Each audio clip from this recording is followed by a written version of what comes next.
Hi, I'm Christine Dunbar from speechmodification.com, and this is my Smart American Accent training. We're live talking about American accent topics and taking your questions in our Friday live question and answer class.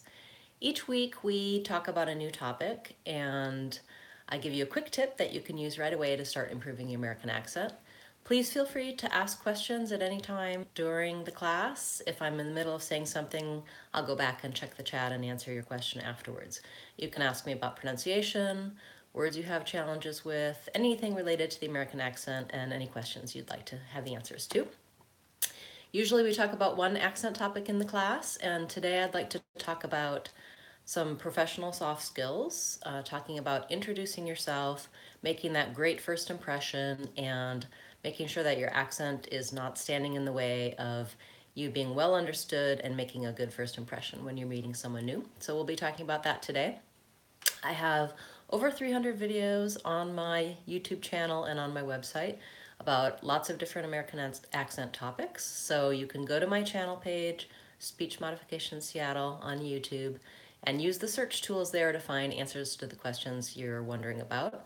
You can also leave a comment or question on any of my videos and I'll direct you to where you can find the answer on my website or on my videos. And if I don't have an answer for you already, I'll make you a video explaining what you're looking for. So I hope that you have already subscribed to the YouTube channel so that you get notified when we're live and when new videos are uploaded. Hello, nice to see you. And you can do that, you can click on the notifications bell and let YouTube know that you'd like to know when we're live. So let's begin. Good morning, nice to see you. So let's talk a little bit about what I consider to be a very important professional soft skill, and that is introducing yourself. So we all have opportunities and times when we are required to introduce ourselves. Maybe it's something formal, a business setting, you're trying to make a contact, or an interview, something with a lot on it, or maybe it's simply socially, you're meeting someone new for the first time and you need to introduce yourself. So there are some things to consider when you're introducing yourself, both in terms of what Americans do culturally for introductions, and also thinking about making sure your pronunciation is clear. Nice to see you. To make sure that your pronunciation is clear and that your accent is not getting in the way of people understanding you and making a good first impression. So what I suggest is you think a little bit and plan ahead, maybe even practice introducing yourself. I do have a video and about introducing yourself and some information on my website. After the broadcast, I'll direct you to where those are and where the links are so that you can find them. But we'll go through some of that information together now. So you know what to say when you're introducing yourself, what to think about in terms of your accent for pronunciation and intonation for introducing yourself. So what information should you give to have a very typical American introduction and to make a good first impression? First of all, don't forget your greeting. You want to be friendly and say hello or hi or how are you as part of introducing yourself rather than launching right into parts of the introduction. The greeting is typically happens naturally, but don't forget to practice on that as well. You may want to do something like an introductory phrase. So if you'd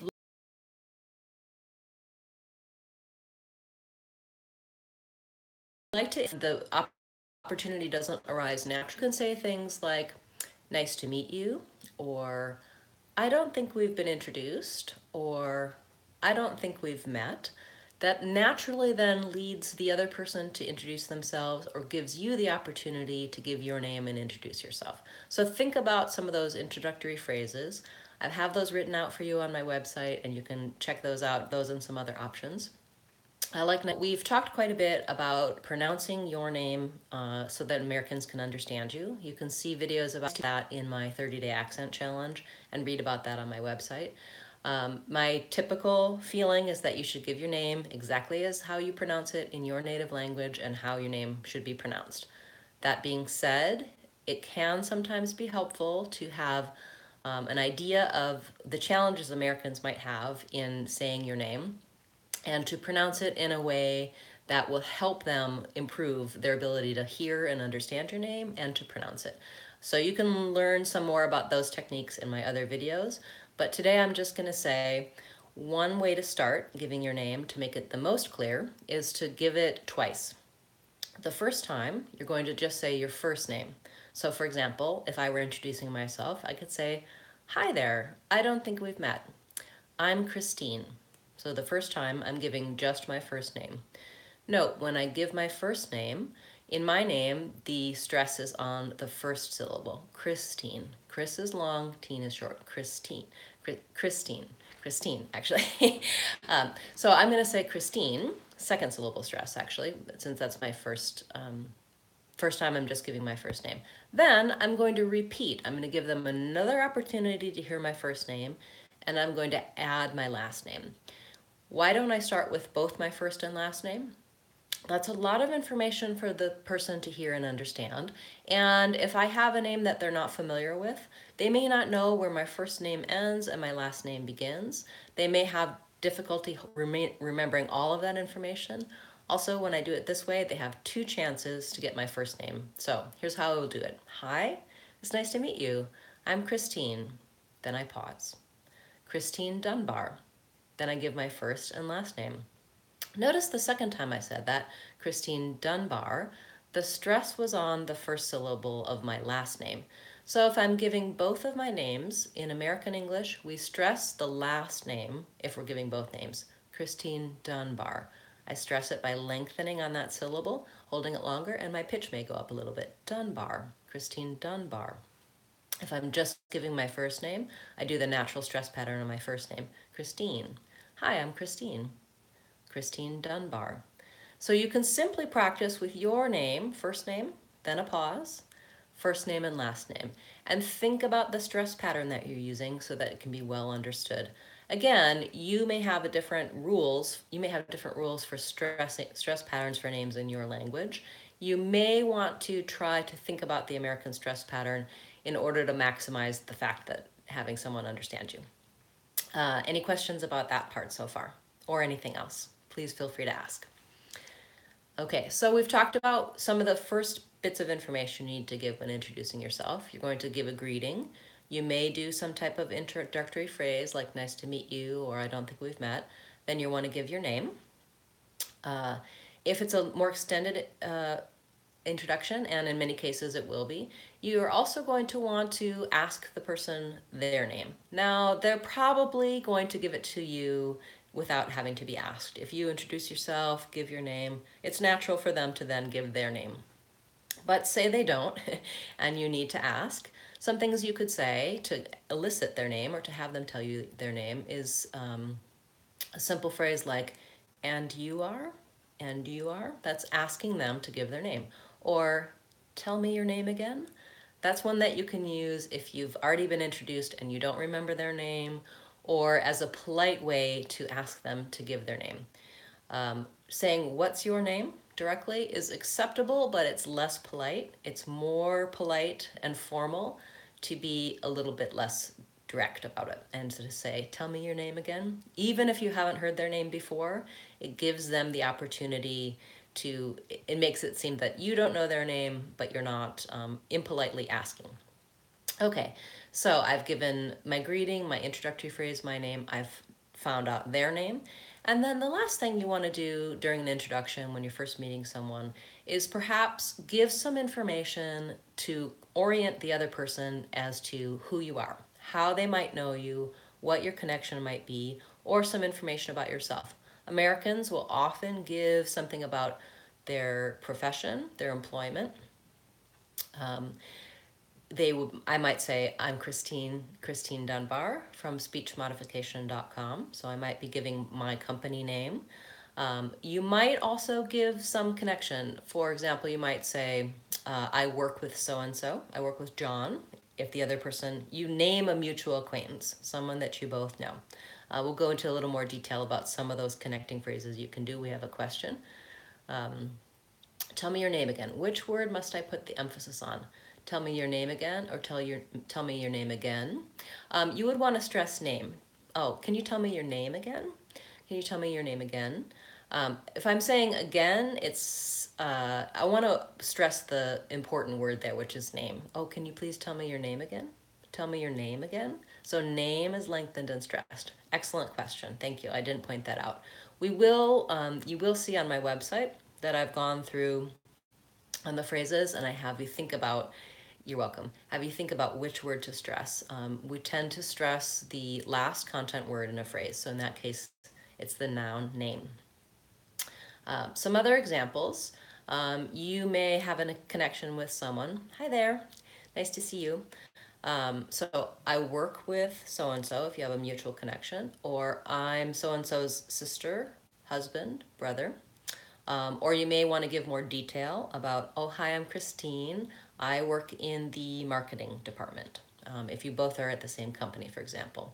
Or I went to school with Jim. So whatever the situation may be, if you can find a way that you're connected to the other person, if they maybe have heard of you before, you want to reference that. If it's a complete introduction where you've never met the person, you have no connection that you know of, you can just give some simple information about yourself, your company, where you live, where you're from, information that's relevant to the social situation that you're in or to the business situation. So what I suggest is that you jot down some notes and you practice them. You write down what greetings you might want to use. Hi, hello, how are you? Depending on how formal or informal the situation is. Then you practice saying your name. Hi, I'm Christine, Christine Dunbar. You can practice with the, oh, it's nice to meet you, or I don't think we've been introduced if you need that to get the introduction started. And write out a little script for yourself. It's going to be different for meeting different people and in different situations. But if you've practiced these phrases, if you've practiced introducing yourself, you'll be more comfortable when it comes to the actual situation. So if you're nervous because it's an interview or it's an important job connection that you need to make, or you're at a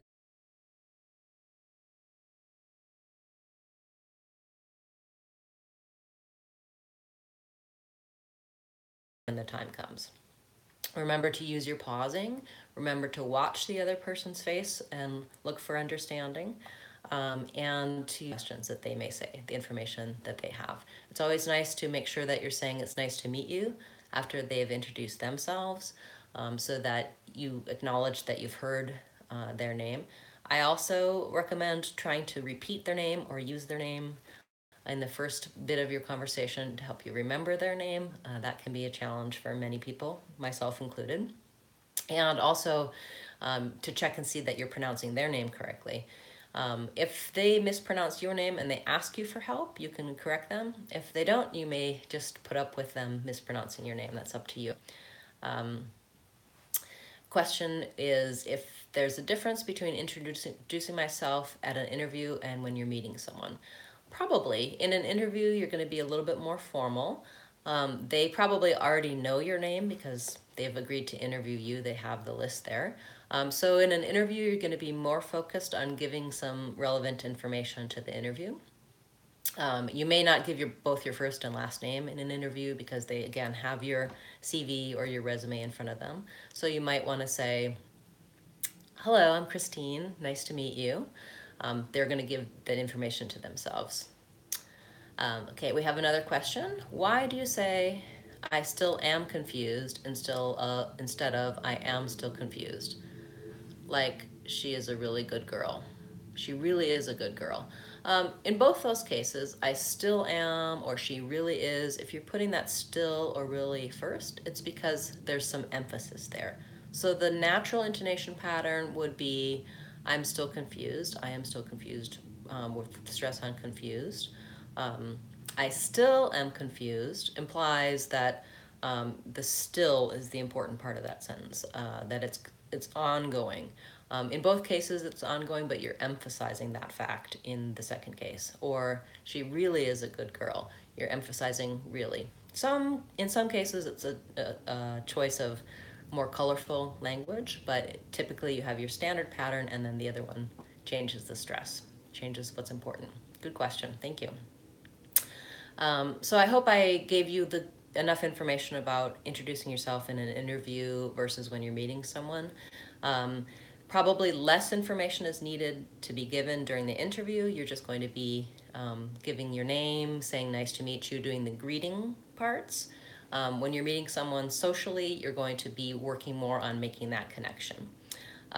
In the interview, it may also be helpful to bring up connections that you have, but it may not happen during the part of the interview that's the introduction. It may be later or before you get started. A related topic to introducing yourself that relates to interviews and social settings when you're meeting someone new is small talk. We'll talk about that in another class, but you can find more information about small talk on my website and on my playlist for professional soft skills. That's a really valuable skill to have, and it's something else that I also recommend practicing, having some information about why we do small talk, how to do it, what information to do. So check that out. Um, Again, I have a playlist regarding these professional soft skills. I also have an online course that focuses on soft skills. So if you're looking at um, developing more professional communication skills, you may want to check out that course. You can get a free trial of that or any of my courses on speechmodification.com. These are topics that Americans sometimes need to work on as well, but if you come to America from another country or you're doing business with Americans around the world, it's helpful to know some of these cultural differences, some of these cultural expectations in terms of professional communication. So thank you so much for being part of the class. I'd be happy to take more questions if you have some more. If you're watching this after the live broadcast and you have questions, you can leave them in the comments and I will check those and get back to you with where you can find that information. Um, I would encourage you to go to my website for more details and more practice, and to get a free trial of any of my online courses or take my free mini course. So that's available on speechmodification.com. If there's no other questions, I'll wrap up for today, or I'll give you just another moment if you have any other questions you'd like to ask. It's nice to see some of you here today. Well, all of you, of course, it's nice to see you. I'm glad you could make it, and I'll be broadcasting again next Friday with our question and answer class. If you have specific topics you'd like to hear about, feel free to make those suggestions in your comments as well. Remember, if you want to sound American, oh, Shweta says she has some questions. Go ahead and ask them, Shweta. You can find, please subscribe to my channel and get notified when we're live. And if you're in the Seattle area, I am beginning the spring quarter of my American Accent for Professionals course. That's a continuing education course at the CWU Sammamish campus. You can find information about that on my website, speechmodification.com. Okay, I'm waiting for your questions. I hope that you're typing quickly. And let's see, what else can I tell you about while I'm waiting? We'll continue to have our live classes for question and answer. A good way to find certain information is to look at my playlists on my channel page. You can look at for specific topics like pronunciation, vowel sounds, American R, American TH, intonation, etc. Okay, Shweta, I'm not seeing your comments, so I'm sorry, but probably we'll have to hold those for next week. But go ahead and leave them, and I will write to you in as a reply, and we can also talk about them next week. Okay, so we did have a topic request, which is subject-verb agreement. Okay, that's a great question. Good topic. Typically, that's something to think about when you're thinking about end sounds. So I will think about the way to teach subject-verb agreement, and that's a good topic. Another question. Why do you say you are welcome to someone without them actually saying thank you? I don't typically do that. There is a different meaning for you are welcome, as in you are welcome here. You are welcome to join us. You are welcome to come in. You are welcome part of the group. So that's a different meaning than you're welcome that we say in response to thank you. Yes, and people may say you're welcome to imply that the other person should have said thank you. I find that to be a little bit rude, but you may hear that where If someone was expecting you to say thank you and you didn't, and then they might say you're welcome, that does imply you forgot to say thank you. That's something maybe that you might do with kids to prompt them to say thank you, but typically it's a little bit passive aggressive, so I wouldn't recommend it. If you do hear it, then maybe the person expected a thank you and you didn't give it. Yes, so that could be something sarcastic. Another question, why do you use air quotes? Air quotes are something that people use to use a word sarcastically. So to make a joke of something or to imply that they're not using the literal meaning of something. Again, uh, they can be a little bit overused, but that's a good question. I would say people typically use it to be funny or to imply that they're not giving the concrete meaning of something. Usually there's some other information that's passed between the two of you that are in the setting to use the air quotes. Sorry if that wasn't very clear. Um, any other questions? Okay, great. Well, it's wonderful to see you all. I hope you can attend again next week. And those of you in the Seattle area, if you're interested in joining my professionals class, I would love to see you. You're so welcome. I'm glad that you were able to, you had an opportunity to ask questions and that I was able.